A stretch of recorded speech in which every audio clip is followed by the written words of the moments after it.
Hi, everyone. Welcome to All About the Joy. I am Carmen Lisette, your host, and this is Carmen Talk. So this is going to be a little bit of a different conversation, and I really am torn because a part of me is like, I don't want to talk about this stuff. And then I think like, well, of course I'm going to talk about this stuff because I think it might help people. I feel like anybody who's watching or listening to any show of All About the Joy, our network, kind of knows my story and understands my ethos, right? At the end of the day, I think we're all pretty much more alike than unalike.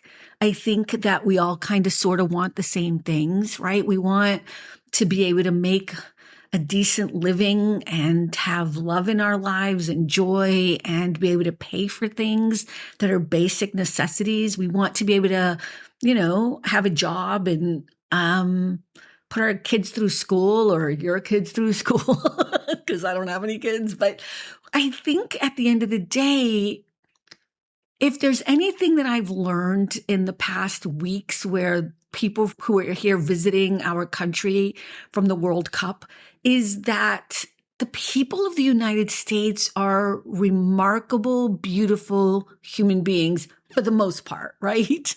And that this country is absolutely stunning and gorgeous. I mean, they kept saying that over and over again, and that it's really big and the food and free refills. I mean, they were so funny. But the really important part that I can't seem to get out of my head is how lovely the people were. And I needed to be reminded of that because there has been so much division made between all of us. And, look, I'm not here to blame anybody for why we're in this division. I say we have to blame ourselves. We are responsible for this country. So I am taking full responsibility for not remembering how beautiful and wonderful this country is and the people in it. And I am grateful to people around the world who came here for the World Cup and reminded me of how magnificent our country really can be, especially when we're talking about the people. So I bring this up because if you've listened to Culture and Consequence this past week, one of the things I kept saying was, I wish people would just learn. And I've been saying this over and over again, use Google, right? Read a book. I keep saying these things. And then I realized, you know what? People don't have time for that. People are listening to my show. Why are they going to go pick up a book? I mean, you should still pick up a book and everybody should have a library card because seriously, it's free. and knowledge is power. But if you're here, why can't I just share with you some of the things I wish maybe we should all know? Or better yet, why not just present some stuff that maybe I was confused by as well? Here's what I want to say. Today, we're going to talk about a subject that I think is really, it's really hard, but it's something that keeps confusing people. So let's talk about it. The United States, what kind of economy are we? That's my question to you. Do you know? Do you know what a social democrat is? Are you sure? Do you know what a democratic socialist is? Same two words, flipped. Do you really know what a communist is? Do you know what a socialist is? Listen, I am doing this also for myself because it is really hard to understand these terms unless you really study them and understand them. And even though I like to pride myself on saying that I read a lot or whatever, I was also confused by a lot of these words because they sound the same. And also we have people who are just pushing these words out on us, not explaining them, but making them like boogeymen, like bad and horrible. And it's just interesting once you dig in a little bit deeper into what each one of them are. So I'm going to share with you what I learned in this process. Have some of you seen Star Trek Next Generation? I'm sure you have. If you have ever watched one of our Friday Night Lives, you know that Rick and myself are huge fans of Star Trek Next Generation. We all love sci-fi, but that show and Stargate SG-1 are probably our favorites. But for the purposes of this conversation, let's talk about Star Trek Next Generation. And for those of you who don't know the show, I'll give you another example in a moment. But for the most part, just imagine that it's the future and we are on a ship. And on this ship, we have everything we need. We have access to a doctor, right? We have access to food. We can just ask the computer for food, or Earl Grey, as Captain Picard always asks the computer. There is a hierarchy, because there are people who are captains and there are people who are admirals and all that type of stuff. But there isn't something about money. Money is not the basis of why you are considered an important person or not. Everybody has the ability to achieve and to be their best selves based on who they are and how hard they work. And so in a lot of ways, it's this idealized kind of community where people are treated as equals, and the way in which you shine is based on your ability to achieve success. It's not a race thing or a species thing in this case, right? Because there are so many different species that live on the spaceship, the Enterprise, I should say, but even in the Federation planets. So the idea is that everybody is equal, everybody has access to the things that they need. And the way in which you achieve success in this world is based on your achievements and your personal ability to be great at whatever it is you are great at. So that's why we have Captain Picard. He is the captain of the ship. He is the person that outranks everybody else, right? And there are just, there's not all this stuffage. There's not all this stuffage about money, okay? This is the easiest and clearest example of what a democratic socialist is like. Now, I am being very basic here because someone's going to come out and start screaming at me about something else. But all of this is just to get a different type of framework as to what it means, all of these different words that we're using. So somebody like Mayor Zohran Mamdani in New York, his whole vibe is kind of that. He doesn't want money to be the reason why you become successful, right? And I don't mean to speak on his behalf, because even if he ideally wants that, he doesn't live in a country that does that, right? But the principles of what he's trying to do, which is like make sure there's daycare for everyone, or make sure there's healthcare for everybody, or make sure there's transportation for everybody, those are those simple kind of basics that are on the Star Trek Enterprise spaceship. It's the same kind of concept. Now, the difference here with democratic socialists, okay, is that they really don't want anybody to have this power of money, right? They don't want anyone to have lots of money. Now, let's flip that word, democratic socialist, okay, and talk about what a social democrat is. Now, I know those two words have the same words and they're flipped, and that's why it's so confusing. But a social democracy are like countries that I think a lot of us envy, right? A lot of us Americans may envy. Places like Sweden, Norway, Denmark. These countries believe in capitalism, so they believe that you can start your own, let's say, bakery. You can start your own business. You can be an entrepreneur. You can make as much money as you want. But when you pay your taxes, those taxes go to make sure we take care of the rest of our people. So what ends up happening is I pay my taxes, and it goes to make sure that there are safety nets in place for all of the people. It doesn't mean I can't be a capitalist and make a lot of money in my bakery. Absolutely not. I can still be an entrepreneur. So as a social democracy, we believe in capitalism, just like these other countries. I can make as much money as I want, but my taxes go to things like healthcare. They go towards things like roads. They go towards things like making sure children have enough food to eat and that there are daycare programs. Social democracy, I think, is what people actually believe the United States is, but it's not. Like, you may not like the words because people have made it like the boogeyman type of thing. And they've done such a great job of scaring us half to death of what it could mean. But actually, if I spoke to most any normal, regular American anywhere in the country, I think most people would say, well, yeah, I want to make sure we take care of each other.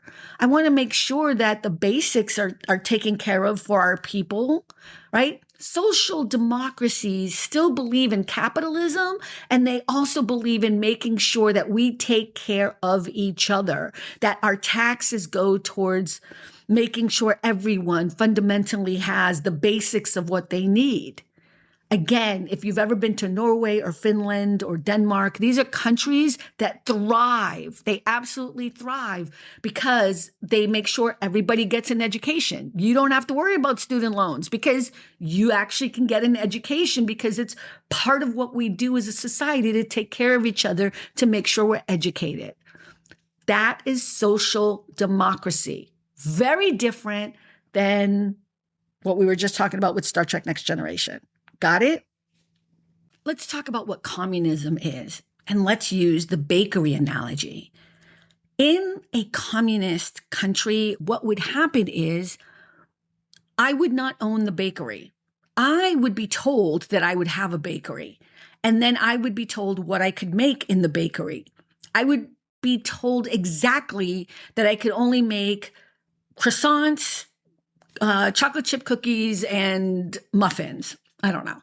Clearly, I'm not going to be a very good baker, but I would be told those are the only things I can make. And the government, the state, would own the bakery.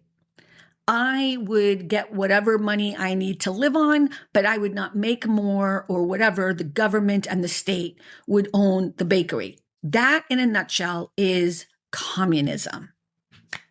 Communism eliminates the private markets completely, all for the government sector to be in charge and the state to be in charge of everything. Communism is not in the United States today, and it will never be in our lifetimes ever. It just goes against everything we believe in. It's not even who we are as a people. Like, we couldn't even do it if we wanted to. We're not those people. So what is socialism? Let's talk about it. Socialism is different than communism in that, using the bakery analogy again, what it does is it says the person that mixes the dough and the person that sweeps up after them and the person that is the waiter and the person that comes in and opens the store and does the books, we all collectively own the bakery and equally own and share in the profits. That's what socialism is. It's more about all of the workers together deciding that we all are going to take care of each other and make sure that we all participate in any profits that come about from the bakery that we've established. It eliminates actually the private sector in that way as well. It moves private ownership from investors and shareholders to the community, to the workforce, right? So socialism is the idea that we as a collective together would own everything in the bakery, and we as a collective would share in all of that. So what is the United States? The interesting part about it is most people would say that the United States is a capitalist economy, but it's actually more of a mixed type of economy, because although we do have a mixed economy, and even though we do have capitalism, right, which is the idea that, you can be an entrepreneur, I can create a bakery if I want, I can make whatever I want in the bakery, I can sell it for whatever price I want because I want to be competitive with the bakery across the street, right? That is capitalism. The problem or the issue with it not really being pure capitalism, and the reason why it's a mixed bag, is because then we also have regulations that come into play, right? So the government will come in to make sure that I get an A, B, or C rating in my restaurant to make sure that I'm using the right kind of flour or the right kind of ingredients not to poison our people, right? When we sell stuff. So there's regulation, and that's a little bit more on the socialist side of things, right? I also pay taxes as this entrepreneur who owns this bakery. And so my taxes also go to paying for the paved roads outside, right? And also to pay for the military. I don't have a choice as a person who makes all this money where my taxes go to, right? Also, if my bakery gets in trouble, like the banks did back in the day, the government may come in and bail me out if it's in the best interest of the economy. See what I'm saying? In the same respects, if you're a person who comes into my bakery, if you come in here and you don't have enough, maybe the government might have given you some SNAP benefits or welfare coupons or whatever they're called nowadays. When I was growing up, they were called food stamps. And you might come in to try to buy something from my bakery, but you can only buy white bread because the government has told you that you can only buy white bread with that SNAP benefit. It's a little communist if you're telling me, you know what I'm saying? So there are parts of it that don't really ring true to this idea of pure capitalism. In the same respects, if I make all of this money and the government decides that they need my shop to compete with another shop, they might buy a whole bunch of bakeries and some big corporation will come in that's a chain. Amazon bakery, let's say, is so big, like an Amazon bakery. They might get it. The government might give the Amazon bakery some incentives to turn around and open up down the block. You never know. There might be tax benefits in my state. And now all of a sudden, my little bakery is not making as much money anymore and is barely holding on. So the irony of ironies here is that the United States is a mixed economy. We have very different types of things playing in how our economy works. I think most people believe we function more like Denmark and Norway and these other countries, and those are social democracies. But we do not, because we don't offer anything to take care of our citizens. And if anything, we mock people who are on SNAP benefits or food stamps or the like, right? We are not kind to our homeless people because we blame them for being homeless because they clearly must have messed up somewhere along the way to be in that position. That's their fault. I think people of the United States in this country are actually far better people than we even realize that we are, but we are continuously being divided, and we are continuously being fed misinformation from people who continuously want to keep making more money as we fight amongst ourselves about stuff that isn't actually even happening. On Culture and Consequence, Andrea had brought it up once, and she's not wrong about this, but people in the United States believe that they are 1 or 2 or 3 decisions away from becoming a millionaire and being set for life, right? And I think that's part of what the American dream has always kind of insinuated, if not boldly just told us straight up, that if you work really, really hard, you make all the right choices and you do all the right things, you will be successful and you will be okay. And you'll have your house with your white picket fence and your 2.5 children and a dog.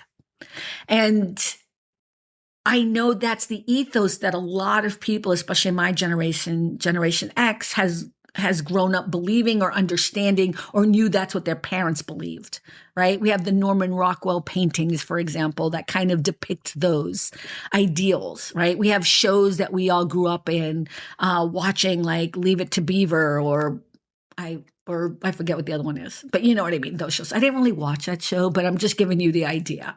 there's also the show like The Cosby Show. I did watch that. Like if you work hard and you do all the right things, you too will be successful, right? That whole concept is part of what makes us thrive so much here in the United States, kind of, sort of. But the truth is, the actual truth is that most of us are one or two or three bad accidents or medical emergency or losing a job. We're much closer to homelessness than we are to being millionaires. And I say that respectfully. It includes me too. It's like, if we understood that a lot of people that are homeless didn't want to be homeless, if we understood that most people who are drug addicted or are addicts, they don't necessarily want to do that. They are stuck there now. They are doing that because that's where they're at. Like, if we understood that a lot of people who fall into poverty, is because big corporations are not paying livable wages. If we understood fully and completely and looked at our own selves, not with a sense of like, we're better than other people and we would never do A, B, C, and D, but instead see more that we are alike than unalike and have what I think is the essence of who we are as people in the United States. We have empathy and compassion for each other. We would understand that there, but for the grace of God go I, or that it is only because I had this possibility that I am not stuck in that right now. Whatever it is you believe. But the compassion of the people of the United States, I was reminded of that during this whole World Cup thing, and I can't let it go. And what makes me really sad is watching how much hatred there is for people who love this country. People like Zoran Mandami, who, and I keep saying his name wrong, so I apologize. There's no excuse. It's Mamdani. I keep saying Mamdami with the M-I at the end instead of N-I. So Mamdani. So I apologize. I know I've said it a few times, actually. But my point is this. We have to deal with the fact that someone who is loving our country is doing what he said he would do.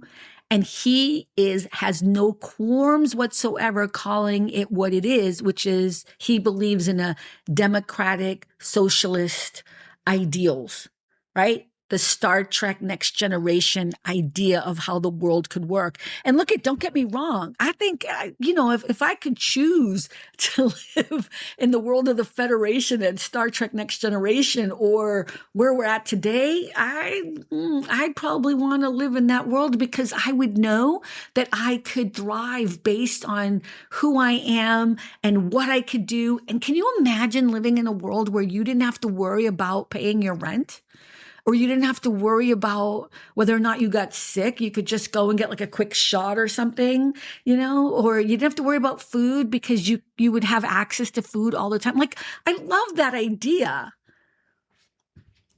But I also love the idea that I could create something and also make extra money to do with what I want to do, right? So that's why there's a part of me that also leans towards capitalism, right? So I actually prefer the ideals like Norway and Denmark, right? Which is social democracies where I still have the access to capitalism and to being, someone who can be an entrepreneur and make as much money as I want to make, but that I'm also making sure that I'm taking care of our people. I actually think that most Americans think that's what we do. And when I say Americans, I mean in the United States. I think that's what most people believe that we do, but we don't. We have a capitalist society and it's a mixed bag. It's a very mixed economy that we have. And the way in which it works it's not even about being fair. It's not honest. It's not honest. Because we all have to pay taxes to make sure that we all have roads and access to transportation. I do. I want the TSA at the airports making sure that everybody who's going through is not bringing through a gun or a bomb or whatever. I want that. I want to make sure our roads are paved and done well. I do. I want that. I know you want that too, But I would also like to think that our kids could go to school and could go to college if they wanted to, or go to trade school or whatever, and not have to worry about having $100,000 loan when they graduate that they may or may not be able to pay back. Right? It would be great to think we lived in a society where you could go to school, or if I get sick, if I fall and break my leg and I get rushed to the hospital in a helicopter because I was hiking, and this actually happened to a friend of mine, the bill from that situation was almost $80,000 because they flew in a helicopter and had to get surgeries, and it was ridiculous, but so the idea of never having to worry about that because my taxes as an entrepreneur, right, who lives in the United States, who believes in a social democracy and capitalism at the core of it, right, I would make sure that we take care of our people. I would not live or want to live in a world where I keep blaming everybody for everything when everything isn't everyone's fault. If we don't have the social safety nets available for people to fall, then how do you expect them to get back up? How do you expect people to get back up over and over and over again when there's nothing there to lean on, when there's nothing there to just try to get back up? And why would we want that for people? I think we need to start understanding a few things, okay? One of them is we are so much better than what we have become. And I know that's from a movie, I just can't remember where. We're so much better than this. And I wish we could see that. Please, I beg of you, stop listening to places like Fox News, please.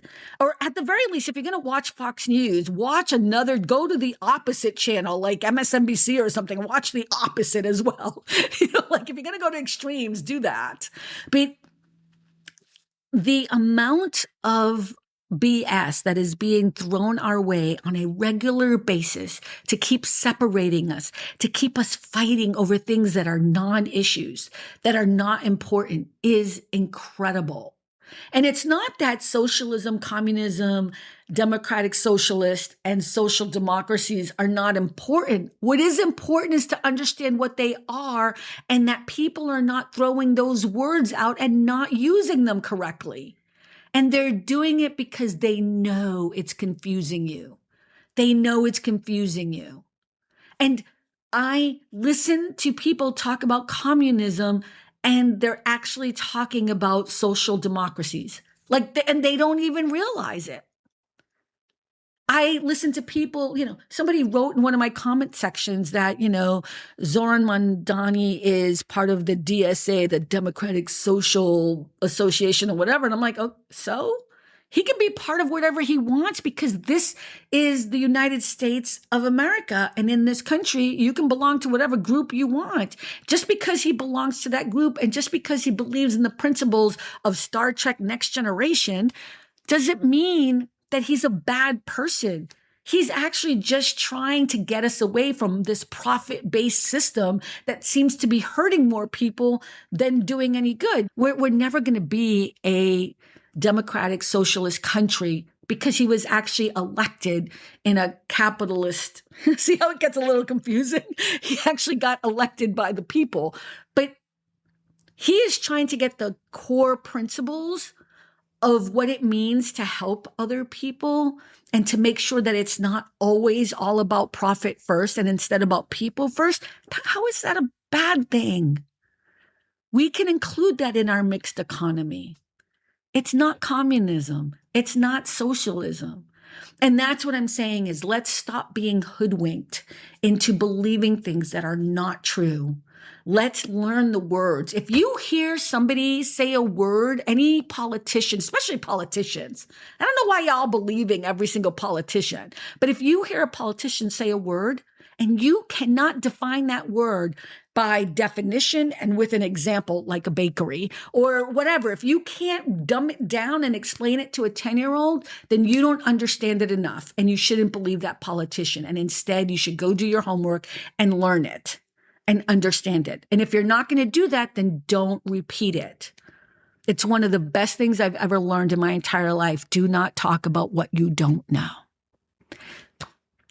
Anyways, thank you everyone for hanging out. I know that was kind of like an academic, boring conversation. I hope it wasn't boring. I hope it was at least a little bit educational and make you dive deeper and learn more stuff.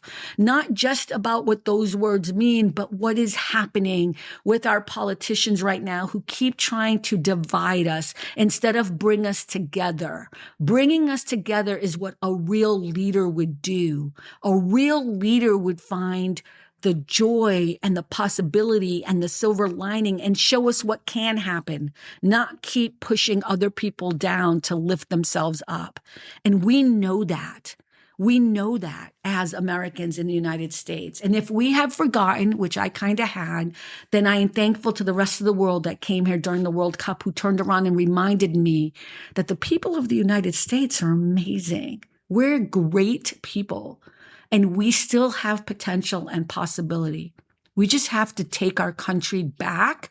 And I don't mean that like against Trumpers. I mean, in general, remember who we are and remember who we can be and move forward from there.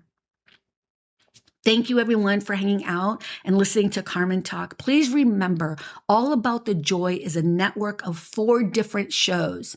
So here is Carmen Talk, and this happens on a pretty regular basis, and it's always my 20 minutes or so on a topic of my choosing. But Friday Night Lives, everyone is welcome to come and hang out, and it is a live broadcast on Friday nights at 6 p.m. Pacific, 9 p.m. Eastern.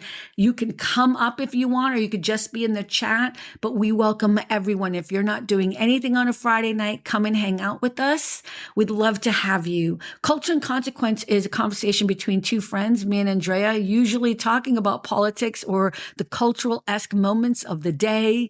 And this is usually we have a weekly conversation since I've always known her. We have a little chit chat. We just decided to film it and share it with everyone. And it's kind of become a funny-ism that I wasn't expecting. So that's kind of cool. And then, of course, we have the private lounge.